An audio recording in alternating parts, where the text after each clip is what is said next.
आश्चर्यचकित रह गया। इतना सुंदर दिव्य तेज से युक्त ब्रह्मचारी कभी जीवन में दो पहले नहीं देखा। स्वागत करता है, कहता है आप ब्रह्मर्षियों की तपस्या के तेज हैं। आज मेरा यज्ञ सफल हो गया। आज मेरे पितृश्वर प्रसन्न हो गए, पुरखे तर गए।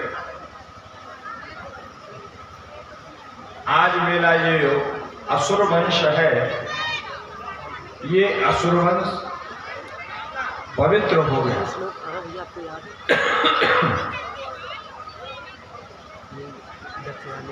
आपके चरण पड़ने से आज सब कुछ ठीक हो गया।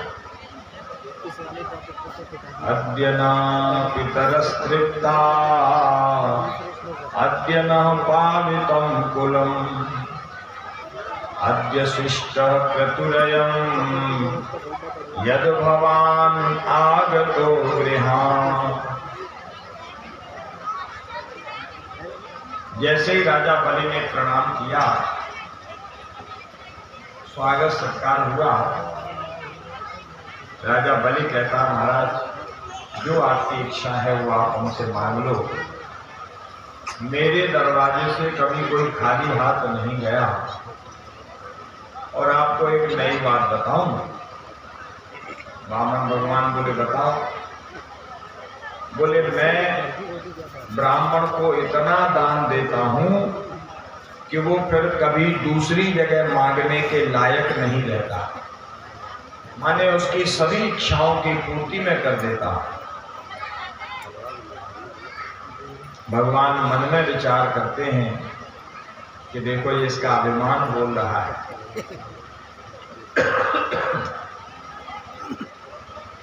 राजा तुम ब्राह्मण की सब इच्छाओं को पूर्ण कर देते हो? बोले हाँ, आपको जो चाहिए आप मांग लो। वामन भगवान बोले तो फिर एक काम करो, हम ब्रह्मचारी हैं, हम आपसे 3 पग भूमि मांगते हैं। तस्मात् त्वत्तो महीमीशत् वृणेऽहं वरदर्शभा पदानि 3 दैत्येन्द्र सम्मितानि पदा मम। उसमें शर्त ये होगी कि हम अपने पैर से नापेंगे। बलि राजा को बड़ी हंसी आई। बोले देखो ये ब्रह्मचारी है, बहुत सुंदर है, बुद्धिमान है, पर इसको मांगना नहीं आता। मुझ जैसे चक्रवर्ती राजा से केवल 3 पग भूमि मांगता है और कहता है कि अपने पैर से नापूंगा। वामन भगवान कहते हैं सुनो राजन, व्यक्ति को उतना ही धन अपने पास रखना चाहिए, वित्तम यावत् प्रयोजनम, जितनी आवश्यकता। और हमारे यहाँ का सिद्धांत भी है, साईं इतना दीजिए जामे कुटुंब समाज, मैं भी भूखा ना रहूं, साधु न भूखा जा।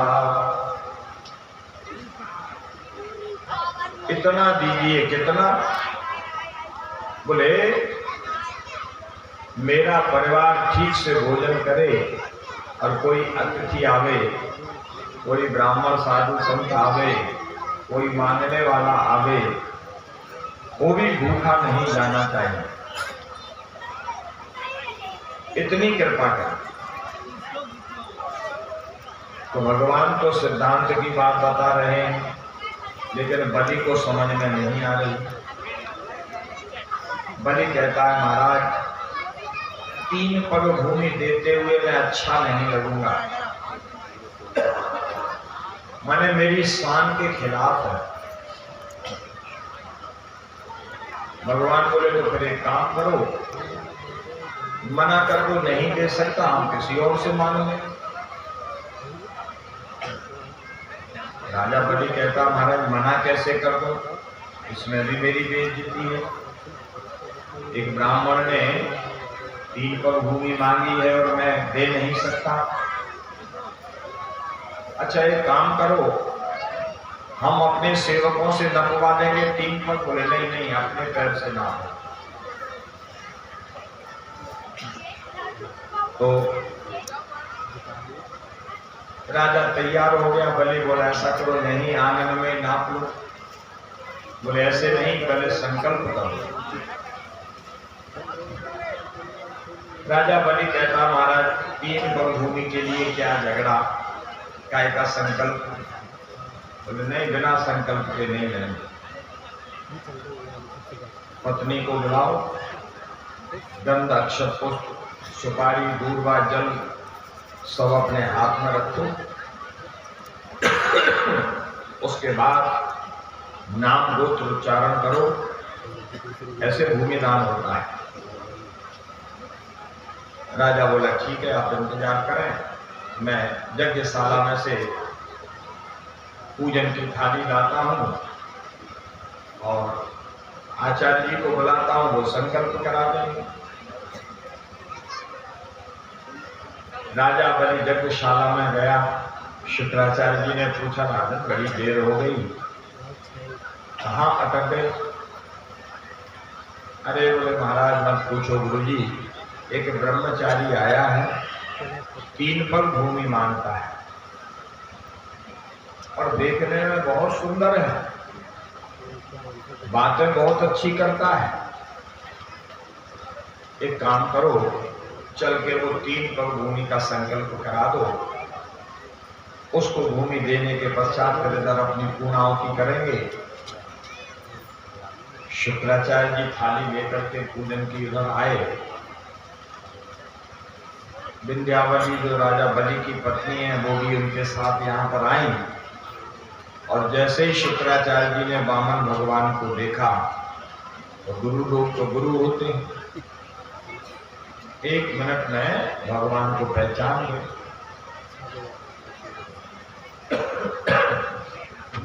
राजा बलि को हाथ पकड़ करके कोने में ले गए और राजा से कहते हैं तू जानता है ये कौन है? बोले कोई ब्राह्मण पुत्र है, लेकिन बड़ा सरल है, बड़ा सीधा है, मांगना इसको नहीं आता। शुक्राचार्य जी बोले राजन तुम कुछ नहीं जानते,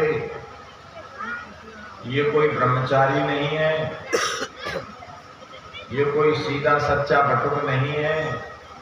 ये कौन है? बोले एष वैरोचने साक्षात् भगवान विष्णुरव्यय कश्यपाददिते जातो देवानां कार्य साधक। ये कश्यप और अदिति के यहाँ पर अवतार लेकर के साक्षात वो नारायण आया है, ये विष्णु है और यहाँ तुझे ठगने आया है। ये तो अच्छा हुआ कि तूने मुझे बुला लिया। अब एक काम कर, इसको मना कर दे कि भाई मैं 3 पग भूमि नहीं दे सकता। अब राजा बलि बड़े असमंजस में पड़ गया। बड़ी मुश्किल से तो मैंने ब्रह्मचारी को तैयार किया, अब वो 3 पग भूमि लेने के लिए तैयार हुआ। गुरुजी कहते हैं मना कर दो। बोले गुरुजी यदि मैं मना करूंगा तो मेरे कुल में कलंक नहीं लग जाएगा? मैं इतना दान करता हूं, लोग कहेंगे कि देखो इसने एक ब्राह्मण को हाँ करके और फिर 3 पग भूमि नहीं दे पाया, तो मेरी तो बेइज्जती हो जाएगी। शुक्राचार्य जी बोले बेइज्जती हो जाएगी तो कोई बात नहीं है, तेरा धन तो बचेगा। क्यों? बोले जब ये नापानापी करेगा ना, क्रमतो गाम पदैके न द्वितीये न दिवं विभो खम चकाये न महता तारतीय से तो गति। एक चरण में नीचे के लोगों को नाप लेगा, दूसरे में ऊपर के लोगों को नाप लेगा, भुजाओं से दिशाओं को रोक लेगा, तीसरा चरण कहाँ नपवाएगा? राजा को बात समझ में नहीं आई। गुरुजी से कहता है, गुरुजी एक बात बताओ, मेरे पास जो भी धन संपत्ति ऐश्वर्य वैभव है ये सब किसने दिया है? बोले इसी ने दिया है, जो सामने खड़ा है ये परमात्मा है। अब मांगने कौन आया है? बोले यही आया है परमात्मा। बोले जब इसने दिया और यही मांगने आया तो मेरे बाप का क्या जा रहा है? उल्टा दानियों की लिस्ट में हमारा नाम और आ जाएगा, इसलिए देने में भलाई है। शुक्राचार्य और नाराज हो गए, कहते हैं गुरु तू है कि मैं हूं? मुझे ज्ञान दे रहा है। अच्छा गुरु ये एक बात बताओ। शुक्राचार्य बोले पूछ। अब क्रोध बढ़ता जा रहा है शुक्राचार्य का। बोले मेरे जो पुरखे थे हिरण्याक्ष और हिरण्यकशिपु कितने बलवान थे, लंबे चौड़े थे, तो वो ज्यादा बलवान थे कि मैं ज्यादा पहलवान हूं? शुक्राचार्य जी कहते हैं बेटा उनके सामने तू चेटा है, गाजर मूली के समान है, उनकी बराबरी तू क्या कर सकता है? तो राजा बलि कहते हैं, बोले गुरुजी जब इस परमात्मा ने उन पहलवानों को नहीं छोड़ा, अगर ये अपनी पे आ जाएगा तो इस चेटा को छोड़ेगा? ये तो इसकी कृपा है कि मांग रहा है, जबरदस्ती भी तो ले सकता है, ये मालिक है संसार का। अब तो शुक्राचार्य जी के क्रोध का ठिकाना नहीं रहा। अपने चेला से कहते हैं भाड़ में जा, तुझे जो करना है कर, और क्रोध में आकर के वहां से इसको शाप दे करके शुक्राचार्य जी चले गए।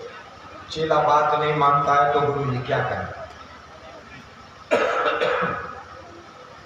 शुक्राचार्य जी जैसे ही वहां से गए, वामन भगवान ने राजा बलि को बुलाया। बोले तुम गुरु चेला इतनी देर से क्या बात कर रहे थे? देना है 3 पर दे दो, नहीं देना है किसी दूसरी जगह से लेंगे। इतना सोच विचार क्या करना, हमने कोई बहुत जमीन तो मांगी नहीं। राजा बलि बोला महाराज अब क्या करें, गुरुजी नाराज हो गए, गुरुजी मना कर रहे थे कि आपको हम जमीन नहीं दें। अच्छा अब संकल्प कौन करेगा? गुरुजी तो चले गए। वामन भगवान बोले पत्नी को बुलाओ विंध्यावली को, हम सब पढ़े लिखे हैं, संकल्प बोल देंगे। विंध्यावली को बुलाया, हाथ में गंधाक्षर पुष्प रखा, वामन भगवान ने संकल्प बोल दिया। उसके बाद राजा बलि कहता है, बोले महाराज मेरा कितना बड़ा सौभाग्य है, मैं आपसे बहुत देर से वार्तालाप कर रहा था, आपको पहचान नहीं पाया, लेकिन जब मेरे गुरुजी को मैं बुला करके लाया तो उन्होंने बताया कि आप परमात्मा हैं।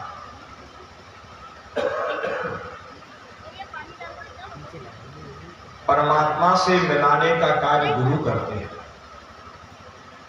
परमात्मा की पहचान गुरुजी कराते हैं। मेरे गुरुजी नाराज होकर के चले गए। वो चले जाने दो, कोई बात नहीं है, संकल्प हो गया, अब नापा नापी करते हैं।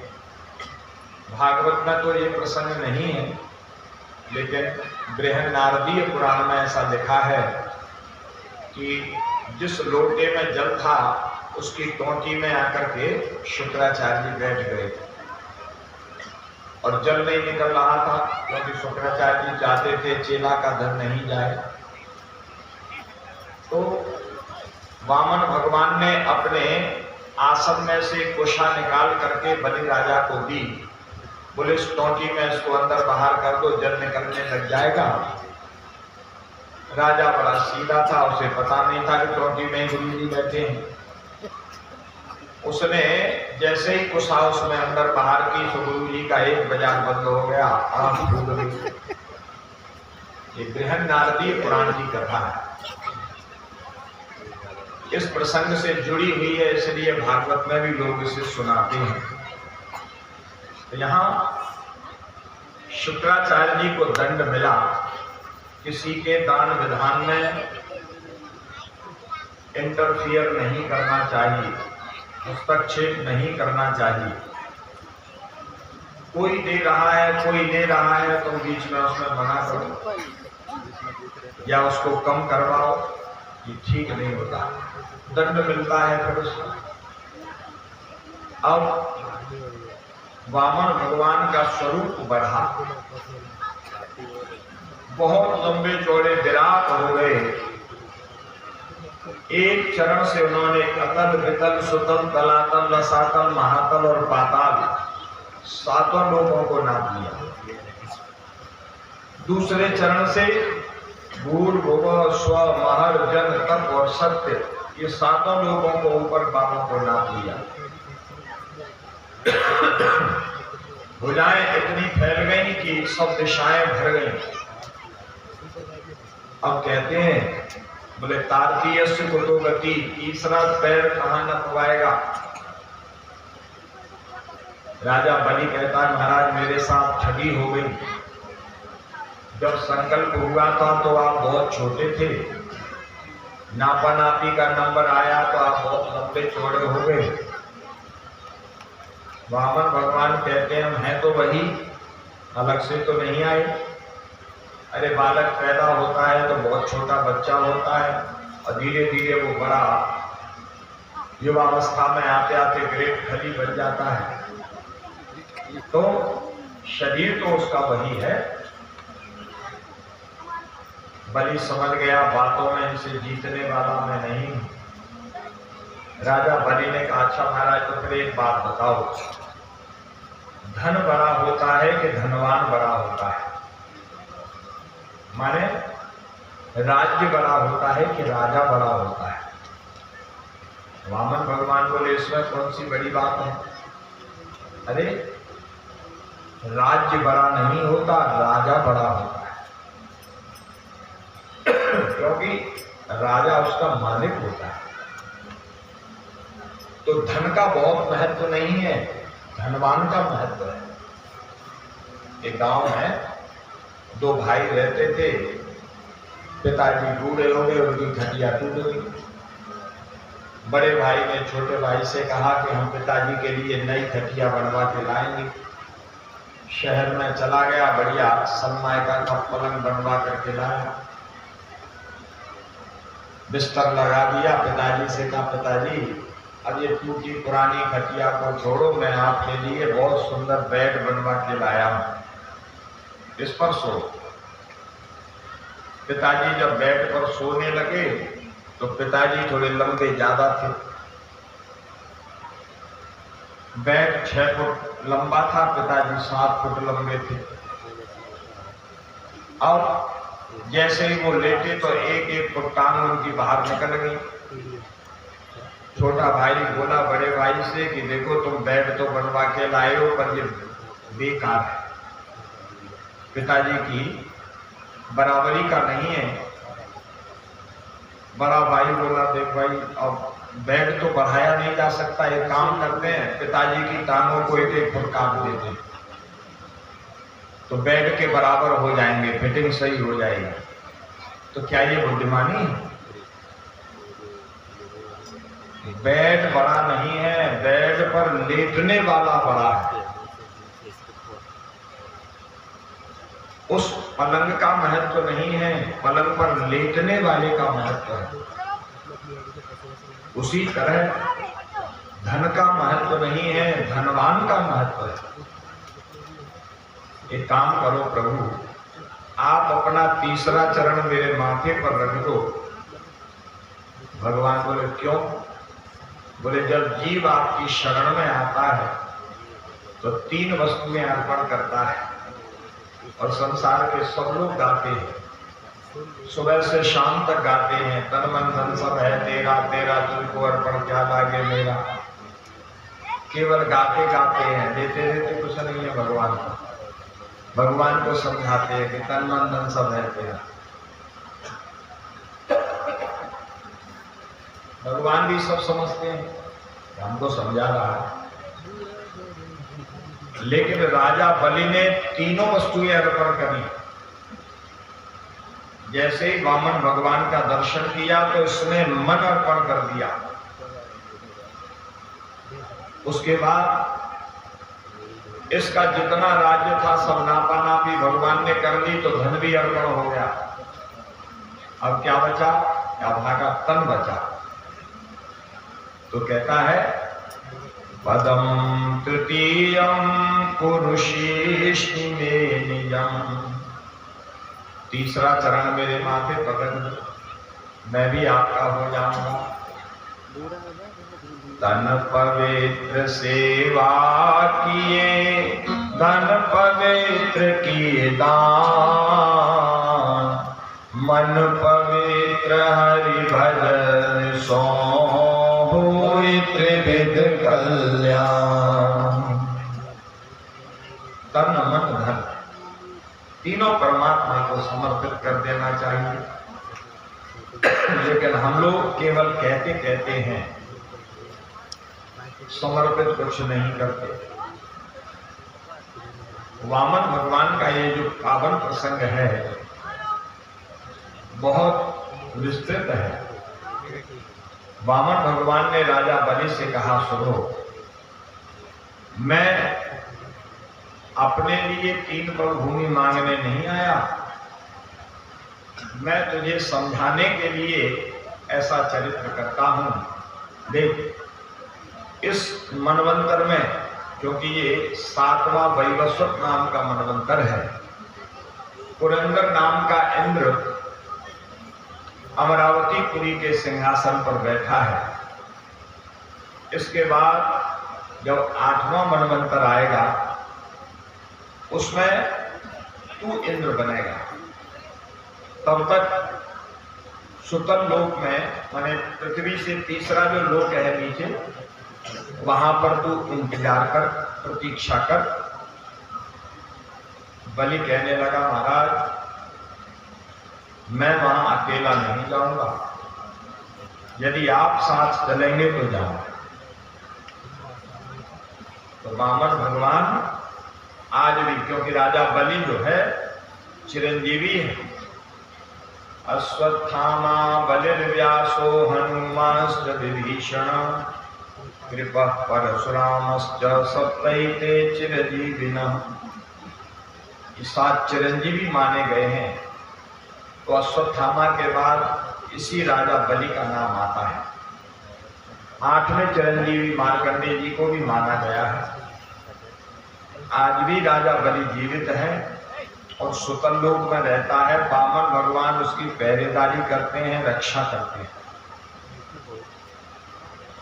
इस तरह से वामन भगवान का ये पावन प्रसंग शुभदेव जी ने परीक्षित को सुनाया। अब राम अवतार और कृष्ण अवतार की ओर चलते हैं।